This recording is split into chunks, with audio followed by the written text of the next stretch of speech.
tuna imani na Jennifer. Oya, oya, oya, Jennifer kweli, kweli, kweli, kweli, kweli, Jennifer kweli, kweli, kweli, kweli, Jennifer.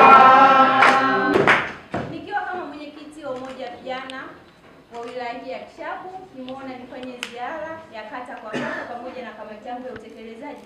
Hii ni kwa ajili ya kuhamasisha, lakini pia kuunganisha vijana kwa kitu kimoja kuelekea uchaguzi mkuu wa 2025. Zangu kata ya Maganzo ni nyumbani zangu, tupo katika kipindi muhimu sana cha uchaguzi, tena uchaguzi mkuu.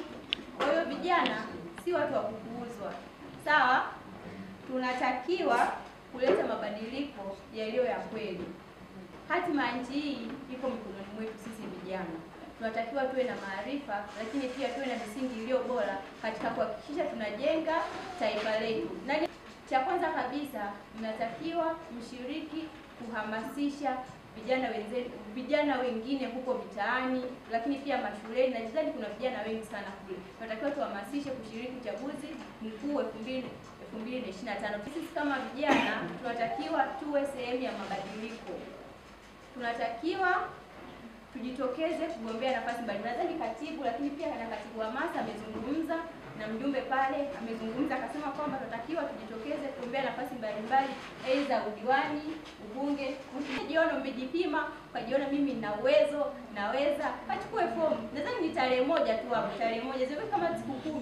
Tarehe moja mpaka tarehe 15 watu waenda kuchukua fomu. Kwa hiyo msisikilize maneno ya watu. Anza na wewe, jitathmini, jitafakari, je, mimi naweza? Sio kwamba mpaka mtu labda akwambie huwezi kufanya chochote. No, usimsikilize. Wewe jikubali, jitathmini, jitafakari kwamba mimi naweza. Kitu kingine, tulinde amani ya nchi yetu. Tuwalinde viongozi wetu. Sawa? Lakini kitu kingine zaidi nilikuwa nawaomba tusikubali kutumika vibaya. Kwa sababu tunajua Samia anafanya maendeleo katika nchi yetu. Amejenga shule nzuri ambayo ni ya kisasa kabisa, ina vyoo vya kisasa. Tukitoka tunatakiwa twende pale, tukitoka tuna ziara ya uchunga. Kwa hiyo tuko nje ya muda. Niwaombe tu ndugu zangu, tuwe wazalendo, lakini pia tuwe wamoja, tuwe na ushirikiano.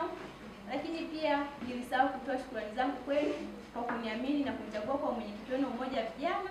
Asanteni sana. Mwenyezi Mungu awabariki. Mimi nimefarijika kuwa na nyie, lakini pia ninafarijika zaidi nikiwa natokea kata ya Maganzo ambako ni nyumbani. Kwa hiyo vijana wenzangu, twendeni tuhamasishe na wengine, tuwe na nidhamu. Kikubwa zaidi tuhakikishe CCM inashinda kwa kishindo. CCM oye! Sote kwa Samia. Samia! Mitano tena! Mitano tena!